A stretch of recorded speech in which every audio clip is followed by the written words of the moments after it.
All right, lighting day 2. It's 20-something degrees outside, so it feels great to be in here. This crooked table is driving me nuts.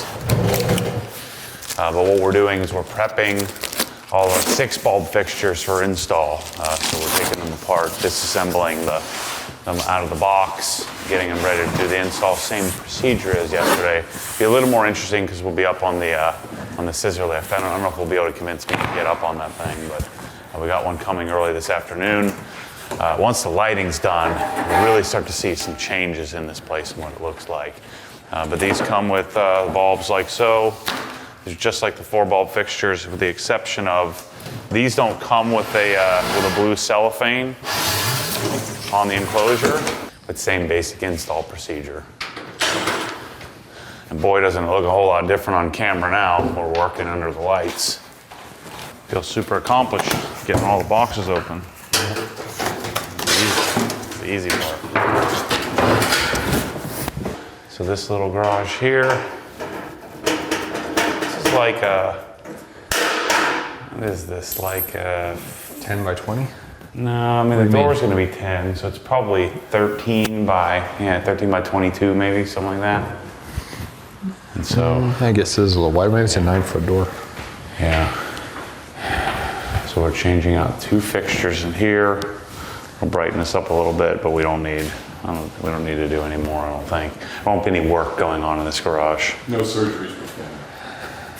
Just your meat locker for your killed venison, and That's right. you strike me as a caribou hunter. Oh, that's really. Yeah. So the procedure here will be the same as what we did over in the other single bay. Pull the lights down, take the bulbs out, pull the fixture out, just simply replace it from fluorescent to LED. Okay, another little project we gotta do here is prep this for our air compressor. So we need to move the fridge to the opposite side of the room. Still campaigning to get rid of this thing, but I don't think it's gonna happen. So for the compressor, what we're gonna do is about yay chest height. We're gonna have our Alto 3 regulator, filter regulator, our air hose reel, and then our power cord reel, just hanging out right here. So it has access to the left, or to the right and to the left, and probably all the way around to the other side of the garage for filling tires and things like that. We'll have to get them a PCL tire inflator when I get those done. Birch and poplar plywood that we're gonna mount to the wall.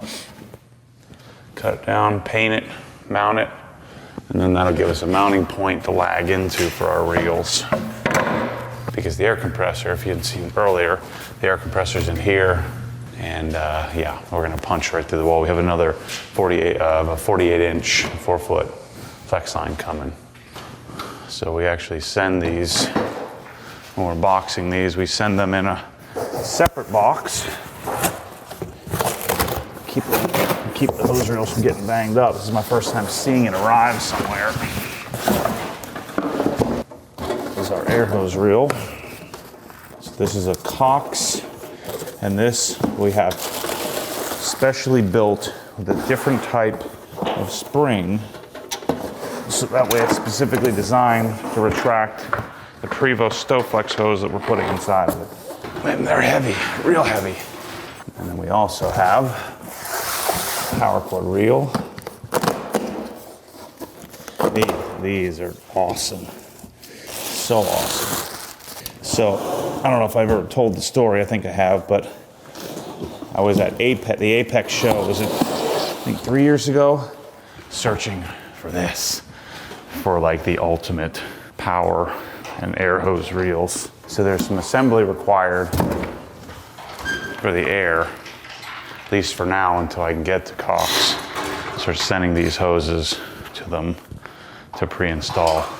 We'll explain this a little better at some point. What I think we should do is do all this down here, make up all the piping, get this thing all set. Yeah. Mark it all up, then mount it, paint it, and then we can, you know what I mean? Yeah. It's a lot easier to work on a flat table than it is doing it I like that. on a wall. Mock it up essentially. And this will be actually a pretty practical setup for most people. that aren't going to run hose reels all over the place. Yep. I agree. So, all right. So I think that would make it clean. If you did that. Because that way, no matter where we come out of the wall, you know, it just goes right in like that, you know? Mm-hmm. So with that being said, I think we should take regulator, cheat it as far as we can left, because if we go in through a 90 like that, it won't have the hose out here. And that gives us enough room so that we can make this whip without having it kink. You agree? Yeah. Okay. And then if we're gonna center everything, we should, say, put the regulator like that. So everything lines up. Yeah, I think the way to go would be to have you'd ship a container of tools out. Yeah. Right. Well, a job box is what. Yeah. Just have a job box and there's. It just ships UPS, is that what you do? Mm-hmm. Has a lock on it? Mm-hmm. All right, let's hold it up there and I'll mark it. Lay it out a little bit. So, about an inch. Go up on your other end a little bit. Does that thing stop on its own? Mm-mm. It's got a countersink built into it. You just have to eyeball it still? It would go all the way through, wouldn't it? Well, it would just keep countersinking deeper and deeper and deeper. So you just go enough just so the screw head will just be flush.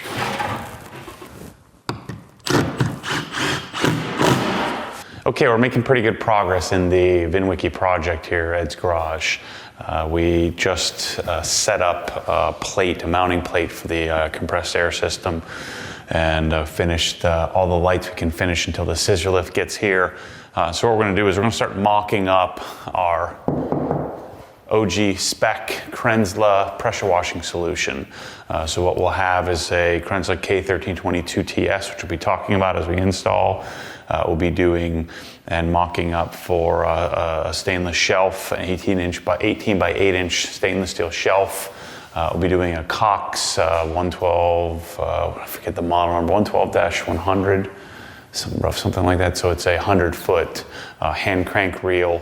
I like hand crank reels for pressure washing because pressure washing hoses just they're not very pliable. It's a little more difficult for a retractable reel to work the way that I like it to work. So I prefer the smoothness of hand crank. Underneath that, we're going to do a CR spotless mounted on-wall DIW 20 with the two higher flow cartridges, and then we're going to mock up and set up a Prevost piping system as well. We'll also be putting a bucket filler on this in this station. The plumber should be coming later this week to grab the final plumbing. Mike could do it, but it has a plumber coming to grab water from the bathroom that's over here to my left, to your right. But yeah, this is a pretty prominent position. I think a great spot where he'll pull the hose out and then go out either of the garage doors. There's a single bay door here, another single bay carriage style door on the other side. We'll obviously be showing operation and stuff like that, but I do want to show install from start to finish, talk to you about the Krenzla, talk to you about how that came about, while we do, when I say we, I hold tools and Mike does the install. So, but this is pretty cool. I'm pumped about this. This is going to be sort of the centerpiece of the garage, having a clean, functional, useful bucket filling and pressure washing area in the garage. Ed's more of a rinse type guy than he is a full wash type person, but this will make his life way easier in trying to drag out some cheap pressure washer. So let's get started. All right. So where would you start on this? I'd start on the shelf. Yeah, absolutely, because that's really what dictates everything else as far as layout. So we need shelves going up here about. Yep, we need room for a bucket filler. Yeah, so we need to kind of lay it out so we know we want the bucket filler 40 inches, right, from floor? Correct. Yes. So we can at least mark where that's going to be. Okay, so here's how this comes. That box over there you were just messing with, that's all our wand holder. That's our Mosmatic stuff. Yep, so wand holder has to go somewhere. You got the foam cannon. All right. You got the Yep. pistol. And you Yeah, got we got your our gun wand, foam Yeah, and you cannon, got your hose. Yeah. all the 100-foot hose, and our and then you got Mosmatic. then you got your whip. Yep. There should be some quick disconnects in there as well. We also have we have our CR Spotless, which we already unboxed. Here. And then we have several other boxes. We have our Cox reel, our Krenslick K1322, and our stainless shelf, and then piping package. So it comes in 1, 2, 3, 4, 5, 6 boxes. That's the custom install package. All right, so let's rip open that the Cox box, I think. Let's get that out of there. We put a box inside of a box. So the interesting thing about this, and we're working on some sort of plate solution, or I'm working on it, but it doesn't come with it doesn't hit 16 studs, it's only 12. The holes Right, it needs to be 12 wider. apart. Yeah, that would make a big difference. So this is our 18 by 8 T304 stainless shell. There's your Anti-vibration clamps. Our hardware with our wing nuts for mounting.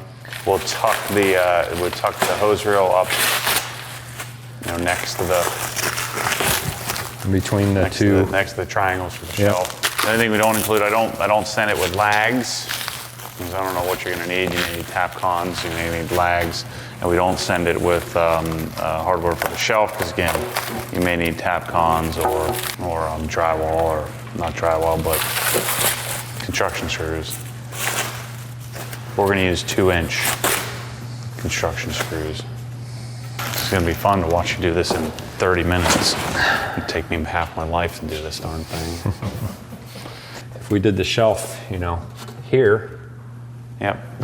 I mean, Ed's 7 feet tall, so we're fine. Yeah, that's easily reachable. Yeah. Yeah, all you're doing is just hitting the switch. Yeah, right on top. Perfect. Yeah, that's like, for me, that'd be like putting it here. Be easy. That's great. All right. I love how nonchalant Ed is. We just move it. He doesn't know how to do it, but he knows that somebody knows how to do somebody it. can move that. Somebody could just move that. Somebody could just move that. Yeah, we can rebuild it. That's no problem.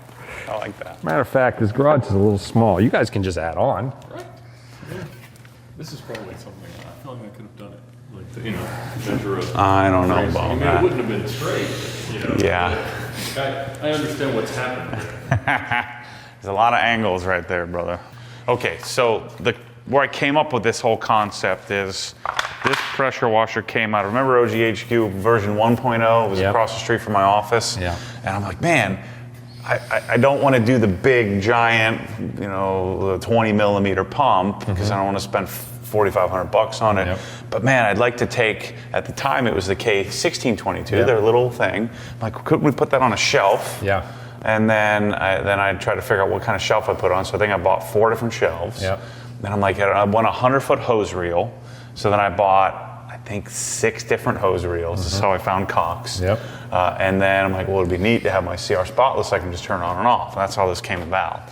And so I wanted it for my wall. I didn't think I'd be able to sell it. Yeah. We've sold A lot. $700,000 or $800,000 worth That's of crazy. worth of this That's pressure washer crazy. system. And then what made it even more special is the K1322. All right, don't let me stop you. I'm gonna tell stories while you do You tell stories. do the fancy stuff. Get some measurements. So I had to try to find a shelf, and I thought we should have like a shelf with holes in it. That didn't work, and then that's when I discovered this company out of North Carolina that builds these for me. And so then I ordered a bunch of different sizes to figure out what made sense. Like you would have measured it. I just ordered like 6 different shelves, to try to figure out what was the right size. And 18 by 8 really fits this nicely. Just wide enough so you can hit a 16 stud. Yep. And I doubt you'd even need to clamp this down, but just to be safe, because the unloader does pop and It there's a shakes little and bit of rattles. vibration. Yeah. You don't want your 50-pound, It's better to be $1,000 safe. pressure washer hitting the deck. Yep. So someday my vision would be I would love to have this where I could just send this. There was a big stainless assembly that everything bolted to. Yeah. So it comes And then you just mount that whole assembly to the wall. Right. Yeah. And so, yeah, I like to, don't put them on the edge. I like to keep them, about it an looks inch. better. Yeah, it looks better about when an they're, inch. yeah, like 2 or 3 inches from the middle there. Why don't we go 1.5 inches? Yeah. You like? Yeah, that's good. I think we might have some room to do some special projects at the end of this. I'm getting ahead of myself. I promised I wouldn't talk about that. Yeah. Yeah, you did. See, I have this tact, I've said this many times, that if I have somebody better than me, why would I do it? Why would I step in and mess it up? Like if you're like I'm working on a car or something, a mechanic or something like that. I'm not bossing anybody around. I'm just stepping aside. Right. So there's the. I'm gonna put the handle on. And our shelf is mounted like so. Let's see our keyholes and then screws. Then we'll end up drilling the shelf.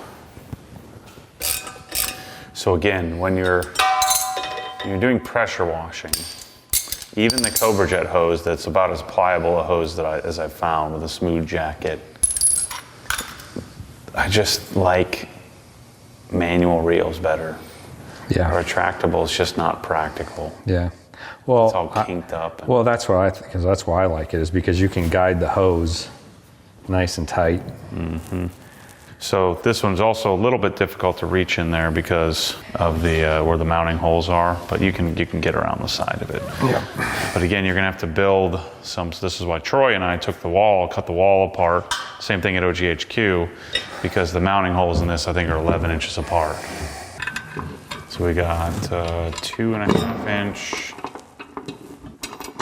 5/16 or 1 inch, 1.5 inch. 1.5 inch. 5/16 flags and some standard 5/16 washers, and I'll hold it in. Yep.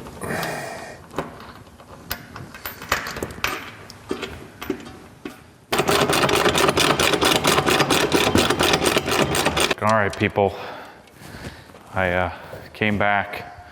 Next thing I know, we got a scissor lift in here, cars are out. I was doing a coaching session. Mike's rolling through it. So he's got one here, right? So there was a can light there.